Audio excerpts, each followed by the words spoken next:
പിന്നീട് പൂജ ഭാവനയോട് പറയുന്നുണ്ട്, നീ ഇനി മാനസയെ എത്ര വെള്ള പൂശിയാലും ഞാൻ വിശ്വസിക്കില്ല. അവളെ കണ്ടാലേ ഒരു കളലക്ഷണമുണ്ട്. നിന്നോട് മനസ്സ് നടത്തിയ കുമ്പസാരമൊക്കെ വെറും നമ്പറാണെന്നേ ഞാൻ പറയൂ. എടി, സൂര്യയെപ്പോലൊരു ചെറുപ്പക്കാരനെ വേണ്ടെന്ന് വെക്കാൻ ബുദ്ധിയുള്ള ഒരു പെണ്ണും തയ്യാറാവില്ല. നീ എന്ത് കണ്ടിട്ടാ സൂര്യയെ ഒഴിവാക്കിയത്? നിനക്കെന്താ ഒരു ജീവിതം വേണ്ടെന്നാണോ? സൂര്യയെ സ്വപ്നം കാണാൻ പഠിപ്പിച്ചതും ബിസിനസ് രംഗത്ത് മുന്നേറാൻ പഠിപ്പിച്ചതും നീയാണ്. എന്നിട്ടിപ്പോൾ നീ തന്നെ സൂര്യയെ പാതി വഴിയിൽ കൊണ്ടുപോയി തള്ളിയില്ലേ? അപ്പോൾ നിനക്ക് സൂര്യയോട് അത്രയ്ക്ക് സ്നേഹമുള്ളതെന്നർത്ഥം എന്ന് പറയാൻ ഇത് കേൾക്കുമ്പോൾ ഭാവന ഷോക്കാവുകയാണ്. അവൾ അങ്ങനെയല്ല എന്ന ഉദ്ദേശത്തിൽ ഇങ്ങനെ തല ഇങ്ങനെ ആട്ടുണ്ട് കേട്ടോ. ഭാവന, നീ കരുതുന്ന പോലെയല്ല കാര്യങ്ങൾ. സൂര്യയുടെ ജീവിതത്തിൽ ഇനി എന്തൊക്കെയാണ് സംഭവിക്കാൻ പോകുന്നതെന്ന് നീ ചിന്തിച്ചിട്ടുണ്ടോ? മനുഷ്യരായാൽ പല വിധത്തിലുള്ള അസുഖവും വരും എന്ന് കരുതി സ്വന്തം ജീവിതം ആരെങ്കിലും വലിച്ചെറിയോ? നിന്റെ അമ്മയ്ക്കും സഹോദരങ്ങൾക്കുമൊക്കെ ഇത്രയ്ക്കും ബുദ്ധിയില്ലാതായി പോയോ? ഇങ്ങനെയൊക്കെ പൂജ ചോദിക്കുമ്പോഴേ ഭാവന ആകെ നിസ്സഹായമായൊരവസ്ഥയിൽ ഇങ്ങനെ നോക്കുകയാണ് കേട്ടോ പൂജയെ. എന്തും വലിച്ചെറിയാനും വേണ്ടെന്ന് വെക്കാനും എളുപ്പമാ, പക്ഷെ അത് തിരിച്ചെടുക്കാനാ പ്രയാസം. നീ ഇപ്പോൾ ചെയ്യുന്നതും അതുതന്നെയാണ്. ഇങ്ങനെ പൂജ പറയുമ്പോൾ ഭാവന പറയാണ്, ആൻറ്റിയെക്കുറിച്ച് ഓർത്തപ്പോഴും അവസാനത്തെ ആഗ്രഹം പറഞ്ഞപ്പോഴും ഞാൻ മറ്റൊന്നിനെക്കുറിച്ചും ആലോചിച്ചില്ല. ആൻറ്റി ആഗ്രഹിച്ചതുപോലൊരു കുഞ്ഞിനെ കൊടുക്കാൻ ഈ ജന്മം എനിക്കാവില്ലെന്ന് കരുതി. അതുകൊണ്ടാണ് ഞാനിപ്പോൾ ഇങ്ങനെയൊരു തീരുമാനമെടുത്തതെന്ന് പറയാണ്. ഇത് കേട്ട് പൂജ ചോദിക്കുകയാണ്, അതൊക്കെ നീയാണോ തീരുമാനിക്കുന്നത്? ഈ മാനസക്കൊരു കുഞ്ഞിനെ ജന്മം കൊടുക്കാൻ കഴിയുമെന്ന് എന്താ ഉറപ്പ്? ചില കാര്യങ്ങൾ നമ്മുടെ കയ്യിലല്ല, അതൊക്കെ ദൈവത്തിൻ്റെ കയ്യിലാണ്. നിന്റെ ഇതേ അവസ്ഥ സൂര്യക്കാണുണ്ടായതെങ്കിൽ നീ സൂര്യയെ ഉപേക്ഷിക്കോ? ഒരാൾക്ക് അസുഖം വരുന്നതും അപകടം വരുന്നതുമൊക്കെ നിത്യജീവിതത്തിൽ എപ്പോൾ വേണമെങ്കിലും സംഭവിക്കാവുന്ന കാര്യമാണ്.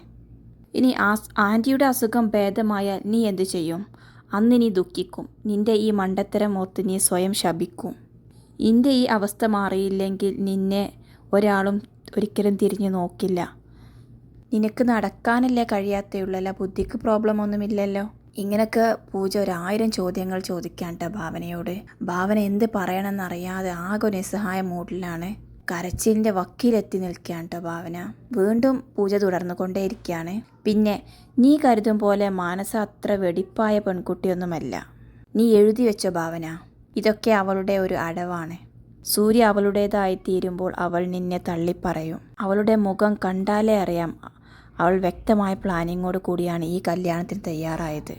ഇതൊക്കെ കേൾക്കുമ്പോൾ ഭാവന ആകെ പതറിപ്പോവാണ്. എന്ത് പറയണമെന്നറിയാതെ ചുറ്റും ഇങ്ങനെ നോക്കി നിൽക്കുകയാണ്. കണ്ണിലാണെങ്കിലോ കണ്ണീര് നിറഞ്ഞു നിൽക്കുന്നുണ്ട് കേട്ടോ. ഭാവനക്കും അറിയാം മാനസയുടെ ആ ഒരു ചോദ്യവും കാര്യങ്ങളൊക്കെ കേൾക്കുമ്പോഴേ അവൾ അത്ര ഒരു നല്ലതല്ല എന്ന്. എന്നിട്ട് ഭാവന പറയാണ്, എൻ്റെ ഈ ജീവിതം കൊണ്ട് ഞാൻ സൂര്യയെ പരീക്ഷിക്കാൻ തയ്യാറല്ല. സൂര്യയ്ക്ക് ഒന്നും സംഭവിക്കാൻ പാടില്ല. ഞാൻ കാരണം അവന് ഒരു സുഖവും നഷ്ടപ്പെടാൻ പാടില്ല. കാലും കൈയും അനക്കാൻ വയ്യാത്ത ഞാൻ ആ കുടുംബത്തിനൊരു ഭാരമാവുകയേ ഉള്ളൂ. എൻ്റെ ജീവിതം കൊണ്ട് ആർക്കും ഒരു ഭാരമാകാൻ ഞാൻ ആഗ്രഹിക്കുന്നില്ല. പൂജ എന്തൊക്കെ പറഞ്ഞാലും എൻ്റെ തീരുമാനമാണ് ശരി. അത് പിന്നീട് കാലം തെളിയിക്കും. പൂജ, ഇത് ദൈവത്തിൻ്റെ തീരുമാനമാണ്. എനിക്കിനി എഴുന്നേറ്റ് നിൽക്കാൻ കഴിയില്ല, ഒരു നല്ല ഭാര്യയാകാൻ കഴിയില്ല എന്ന് പറഞ്ഞിട്ട് ഭാവന പൊട്ടിക്കരയാണ് കേട്ടോ. പിന്നെ, ഒരാളുടെ താലി അഴിച്ച് മറ്റൊരാൾക്ക് കൊടുക്കുന്നതല്ലേ ദൈവത്തിൻ്റെ പണി. നിൻ്റെ അഹങ്കാരം കൊണ്ടാണ് ഇന്ന് ഇവിടെ ഈ വേദി ഒരുക്കിയത്. മറ്റാരെയും പറഞ്ഞിട്ട് കാര്യമില്ല എന്നൊക്കെ പറയാൻ കേട്ടോ പൂജ. പിന്നീട് പൂജ ഭാവനയും കൊണ്ട് അവളുടെ കുടുംബത്തിൻ്റെ അടുത്തേക്ക് പോവാൻ കേട്ടോ. അവിടെ ഗായത്രി അമ്മയും അവളുടെ അനിയത്തിമാരും എല്ലാവരും ഉണ്ടായിരുന്നു. നിങ്ങളും കൂടി അറിഞ്ഞിട്ടാണോ ഭാവന ഇതെല്ലാം തീരുമാനിച്ചത്? നിങ്ങൾ ഇതിനൊക്കെ കൂട്ടു നിൽക്കുകയാണോ വേണ്ടത്? നിങ്ങളുടെ എല്ലാവരുടെയും ജീവിതത്തിൽ ഓരോ ഘട്ടത്തിലും ഭാവനയല്ലേ നിർണായകമായ ഓരോ തീരുമാനങ്ങൾ എടുക്കാറ്. അപ്പോൾ പിന്നെ നിങ്ങൾ എന്തിന് പേടിക്കണം ഭാവനയുടെ കാര്യത്തിൽ ഒരു തീരുമാനം പറയാൻ? നിങ്ങളല്ലേ അവൾക്ക് നല്ലത് പറഞ്ഞ് നിർവഴിക്ക് കാണിച്ചു കൊടുക്കേണ്ടതെന്നൊക്കെ പറയാണ്. അപ്പോൾ അവരെല്ലാവരും ഒരു നിശബ്ദമായിട്ട് ഇങ്ങനെ അങ്ങോട്ടും ഇങ്ങോട്ടും നോക്കി നിൽക്കുകയാണ് കേട്ടോ. കാരണം എങ്ങനെ പൂജയോട് സത്യം പറയും? ഭാവനൊട്ടും പറയാൻ മടിക്കുന്ന കാര്യമാണ്. അതുകൊണ്ട് തന്നെ അവർക്ക് പറയാനും സാധിക്കാത്തൊരവസ്ഥയിൽ നിൽക്കുകയാണ്. പൂജ ചോദിക്കുന്നു, എന്താ നിങ്ങളാരും ഒന്നും മിണ്ടാത്തത്? ഇന്നിവിടെ ഈ കല്യാണത്തിനുള്ള ഒരുക്കങ്ങളൊക്കെ നടത്തുന്നതും ഈ വേദി ഒരുങ്ങിയതൊക്കെ ഭാവന കാരണമാണ്. സൂര്യ അവനൊരു പാവമാണ്. ഇന്നത്തോടു കൂടി അവൻ്റെ എല്ലാം അവസാനിച്ചു എന്ന് പറഞ്ഞു നിൽക്കുന്ന ഒരവസ്ഥയിലാണ് അവൻ. നല്ലൊരു ജീവിതം ഇനി അവന് കിട്ടുമോ ഭാവനയില്ലാതെ? അപ്പോൾ ഗായത്രി അമ്മ പറയുന്നുണ്ട്, എനിക്കെല്ലാം അറിയാം മോളെ. ഞങ്ങളാരും ആഗ്രഹിച്ചിട്ടല്ല ഇന്നിവിടെ ഈ വിവാഹം നടക്കുന്നത്. സ്വന്തം കഴുത്തിലുള്ള താലി അയച്ചു കൊടുത്തിട്ട് ഇവൾക്കെന്ത് നേട്ടം ഉണ്ടാവുന്നതെന്നും അറിയില്ല. എല്ലാം ഇനി വിധി പോലെ വരും, അത്രേ പറയാൻ സാധിക്കുള്ളൂ എന്ന് പറയാണ്.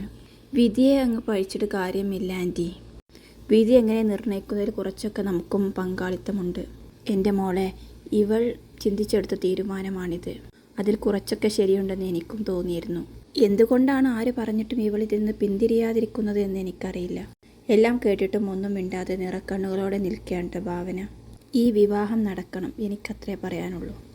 ഇത്രയൊക്കെ ആരും അവളെ കുറ്റപ്പെടുത്തിയിട്ടും ജോത്സ്യൻ പറഞ്ഞ ഒറ്റ കാര്യത്തിൻ്റെ പേരിലാണ് താൻ ഇതിന് നിർബന്ധമായിട്ടും വാശി പിടിച്ച് നിൽക്കുന്നത് എന്ന് ഒരാൾക്കും അറിയില്ലല്ലോ. അതിട്ട് തുറന്ന് പറയാൻ അവൾ തയ്യാറുമായിരുന്നില്ല. ഇതുതന്നെയാണ് ജയയുടെ വിജയവും. ഇനി സൂര്യയുടെ വിവാഹം കഴിഞ്ഞാൽ ഭാവനയുടെ ഭാവി എന്താകും ചോദിക്കുകയാണ് പൂജ. ഇനി എനിക്ക് അങ്ങനെ ഒരു വിവാഹ ജീവിതം ഉണ്ടാകില്ല പൂജ എന്ന് പറയാട്ടെ ഭാവന. ഇത് കേട്ട് പൂജ പറയുന്നുണ്ട്, ഇനി നീ വേറെ ഒരു വിവാഹം കഴിക്കില്ല, സൂര്യ ഇനി സന്തോഷത്തോടെ ജീവിക്കാനും പോകുന്നില്ല. ഇതല്ലേ ഇനി നടക്കാൻ പോകുന്നത്? ഇതിലിപ്പോൾ ആർക്കാണ് ഭാവന നന്മയുള്ളത്? നീ ആഗ്രഹിച്ചതുപോലുള്ളൊരു ജീവിതം സൂര്യക്കിനി കിട്ടുമോ? അവന് സന്തോഷത്തോടെ ജീവിക്കാൻ ഇനി സാധിക്കുമോ എന്നൊക്കെ ചോദിക്കാം കേട്ടോ. പിന്നീട് സൂര്യ അങ്ങോട്ടേക്ക് കടന്നു വരുന്നുണ്ട്. അപ്പോൾ ഭാവന സൂര്യയോട് പറയുന്നുണ്ട്, സൂര്യ, നീ എല്ലാം മറക്കണം.